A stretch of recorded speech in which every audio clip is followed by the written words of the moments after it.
every agent is building their own business, whether it is selling a couple homes a year or it's selling dozens of homes a year, whether it's, selling $1 million in volume or, like some of our biggest teams selling $1 billion in volume. Everybody wants to feel like they're not going it alone. And that is part of our responsibility.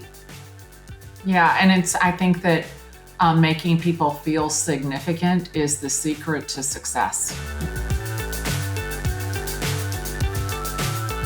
I talk a lot about when you're on a flight and the captain comes over the speaker and says, ladies and gentlemen, I'm going to have the flight attendants take a seat. We're going to stop service. I'm going to ask you to buckle up. I'm expecting that we're going to hit some turbulence. It's going to last about 17 minutes. And then once we kind of get on the other side of that, they'll get back up and resume service and hope everybody is, doing well. And they give you that play by play of what to expect. And you could be bouncing around like a beach ball, but you're expecting it. Like you've been told what to expect. So there's some clarity and some certainty.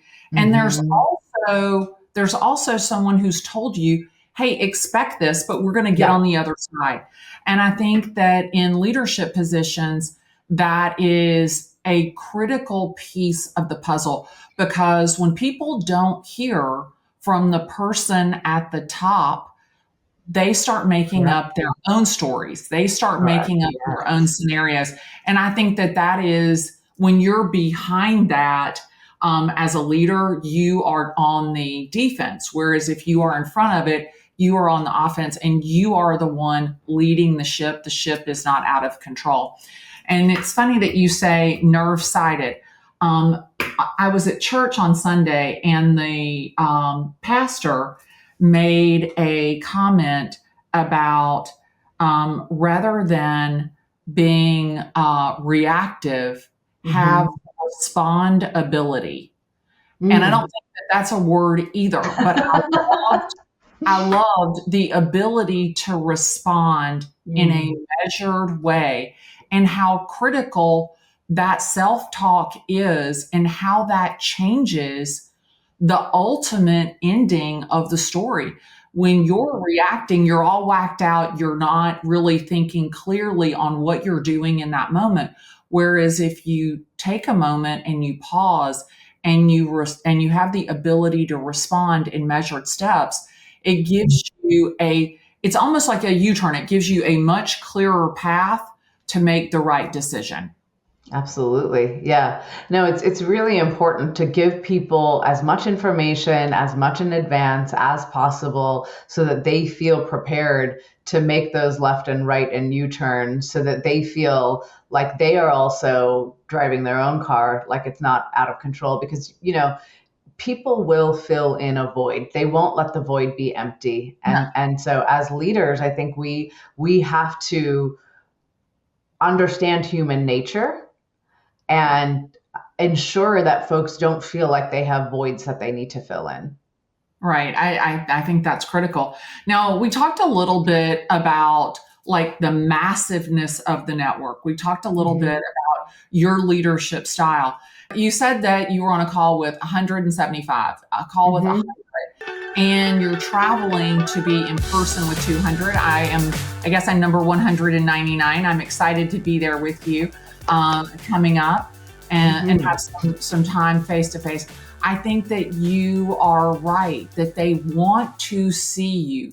It's just like our sellers. They want to know, our buyers and sellers, they want to know that we're in the boat with them. And I think that agents and management and leadership, they want to know that you're in the boat with us. Yes. I mean, being an entrepreneur can be very lonely.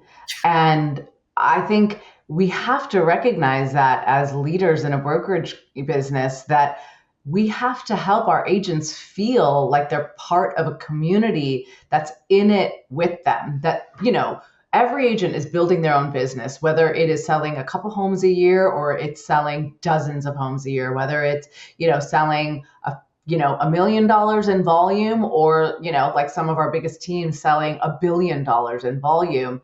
everybody wants to feel like they're not going it alone. And that is part of our responsibility. Yeah. And I think that making people feel significant is the secret to success. Hmm. Always. I Absolutely. think, because, I think that when you're talking with someone, one of the things that I learned many years ago is that it's not about you, but it's about them. Hmm. And rather than trying to be interesting, I always want to be more interested in the person that I have the opportunity to be in front of or talk to Hmm. or share time with. They say that your greatest asset is your time, but I don't know if I agree with that because I think that it's attention. It's Hmm. not just time, it's attention. Because think about how much time you spend in the presence of other people on your phone, multitasking, doing something different.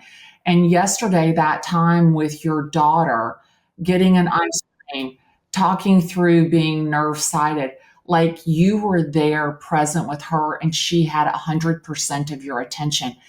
Think about how valuable that was, more than just the time if you weren't really present. Yeah. And, I have a lot of people ask, what's the sort of secret to being a working mom? I have a 9-year-old and a 2-year old. And,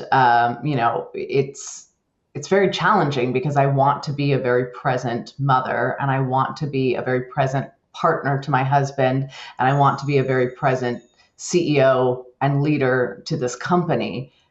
And I think a piece of it is understanding that you cannot do everything all at once. You cannot be all things all at once. And so you have to choose. For me, I have to choose what it is I'm doing with my time and attention in any given moment. And I will see that, with my toddler in particular. You know how babies are, right? So if I'm checking my email when I'm in her room with her, reading her a book or giving her some milk, she will just say, "Mommy, mommy, mommy, mommy," incessantly until I put my phone down. And the reality is that time where she's saying, "Mommy, mommy, mommy, mommy," I'm not focused on her. And I'm sure as heck not really focused on whatever email I'm looking at in my phone, right? Because she's there in my ear. And so it's such a better use of time to just focus on her, give her attention. With my girls, I call it filling up their love tank. Fill up their love tank and then go back and get some work done. The divided attention is almost immediate diminishing returns. 100% on every single level. My little grandson, my daughter lives 15 minutes from me. My son lives 15 minutes from me, and they're 15 minutes apart. And my daughter has these two little boys, 6 and 4. Oh, And so cute. and I get to see them all the time. I was at soccer practice with them last night, and my little grandson. A lot of times we go eat hibachi. They love Japanese hibachi. Mm. And Hmm. so I remember I said to my son was with us, and he was on his phone, and I said, everybody that you need to be worried about is sitting at this table. Put your phone down. I love And that. I didn't think too much about it. And yesterday I had picked up my phone. Somebody had texted me something, and my grandson, 6 years old, walks over to me and he's like, "Glitter." He's like, "What are you doing?" I said, "Oh, I'm responding to this text message." And he goes, "Everybody that you should be concerned about is right here in front of you." And I was I like, love that. they're listening, like they They hear, they are. see what you're doing. And I think that and it's not just children. I Yeah. think that the agents that you lead, they see what you're doing, and we are here because we want to be led. I don't know if you knew this. I had shared this with Liz and Sue, but one of the reasons that I selected to work at Coldwell Banker when I was looking for brokerages to make a change to was the female leadership, the women leadership roles. And I always try and make this sound not so anti male, but we are an industry of women led by men. And Yes. I'm Yeah. just like, what in the world? And I love, and it just came out today, and we wrote this down. I want to make sure I say it right. Anywhere was named one of the top companies by Forbes for women. And I think that women in our industry, I don't want to say have been overshadowed, but we have kind of been, the nuts and the bolts behind this industry for so many years, but the face of the industry has been very different. And I love the fact that at Coldwell Banker, at Anywhere, that our leadership is so female driven. Talk to me a Yes. little bit about that.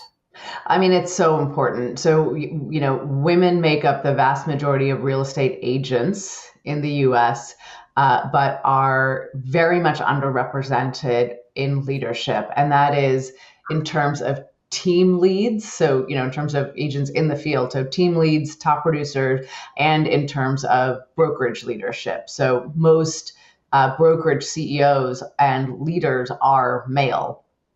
We've actually made a fair amount of progress over the past years, even since I've been in this industry. We've made a fair amount of progress within Anywhere Real Estate. We have a number of amazing female leaders, a number of amazing female top agents. So many of the top agents within Coldwell Banker are women, yourself included. And I think it's incredibly important, first of all, just to get the diversity of perspective in leadership. With diversity of perspective comes diversity of thought, and that leads to diversity of strategy.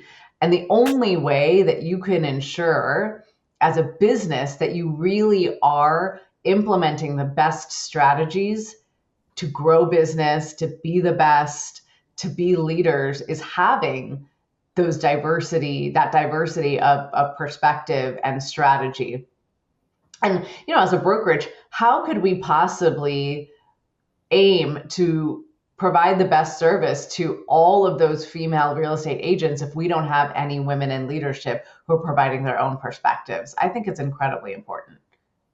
It's so important. And, I've got to tell you, I mean, you look at the Wall Street Journal, top agents, and, at the very top, the Jills. And I mean, if you want to talk about, what is such a stellar reflection, is not only is it, the Jills, or Jill Biggs in Hoboken, or Jade Mills in Beverly Hills. You're talking about very established women. These are, women that have been in the industry for many, many years, that have had lifetime track records of success. And again, and one of the things that drew me to this company was to be surrounded by that type of greatness, because I could see myself in those women.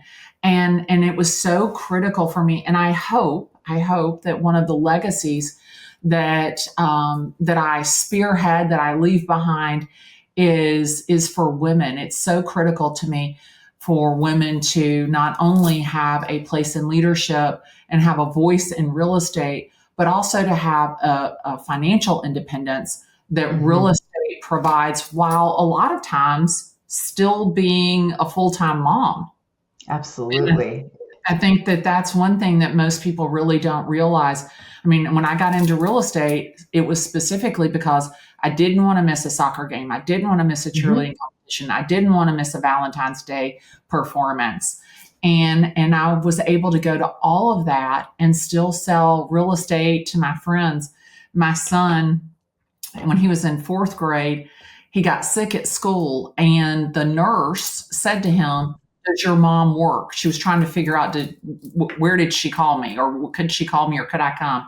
And he goes, "Oh, my mom doesn't work. She talks on the phone and sells houses to her friends." And I love that. well, at first I was a little bit surprised, because did he not think I worked? And then once I kind of thought about it, I was like, wow, what a great vantage point from my son, that he sees how much I enjoy what I do. And I think for me, real estate, it's not even like, to be honest, it's not even like work. And I probably shouldn't tell you, but I would do it for free. I love I do. I love it so much. I wake up every single morning and I feel so blessed. I feel so Yeah. blessed to get to work with people that I love and people that I respect and admire. And I certainly include you in that group. Well, thank But you. I have to ask you, when you when you started, I mean, you're obviously well educated and accomplished and could have gone into many different fields. Did you ever realize that you would be the female leader? Not, I mean, you're a leader across the board Mhm. without a female leader. But did you ever think that you would be this female leader that would have the ability to inspire, impact, and influence Hmm. a generation of women? Gosh, no. Even when you put it that way, it's such an honor. It really is an honor to have this job. I mean, you talk about your son's framing of your job, and I think about, this is more than a job. This is an honor. And I know I never thought that. There was no kind of master plan to be in this role. And in fact, when I got into the real estate industry, it was because I had a tech background. I went to work at Compass. That was my very first job in real estate. And they wanted me because I had worked in Silicon Valley. I'd worked at startups. I'd grown startups. And so that was why I got that job. And when I started to understand what real estate was all about, I kind of lit up, because what I realized is that it's about people, and it's Yeah. about making a difference in people's lives. And in this position, I have the opportunity to make a difference in so many people's lives. And it kind of goes back to the conversation about women. A lot of it is just role modeling. I remember when I was growing up. My parents are from India. They immigrated to the U.S. in the 70s, and as I was growing up, there were no Indian women in corporate America. And then one day, I got wind of a woman named Indra Nui, and she went on to become the chairwoman and CEO of PepsiCo, the one of the most powerful CEOs, one of the most influential CEOs in the US, in the world, I would say. And she was from the same part of India that my dad was from, Chennai. She was born and raised in India, moved to the US, worked her butt off, rose through the ranks, and became CEO and chairwoman of PepsiCo, one of the most influential companies in the world. And I thought, oh, I can do that. I can become a CEO one day, because there's another Indian woman who has done that. And whether it is, showing up as a woman, or, a working mom, or, even somebody that just has a more transparent personality, I think it's so important to role model for all of the little boys and little girls out there who are striving to make sense of themselves in the world. And I think the other piece of it is just, you know, it's hard to get a seat at the table, right? You know that. You are in such an elite group of business production. It's hard to get a seat at the table. And so sometimes the best thing that we can do when we have these positions of leadership is pull out a chair for someone else and give them a seat at the table.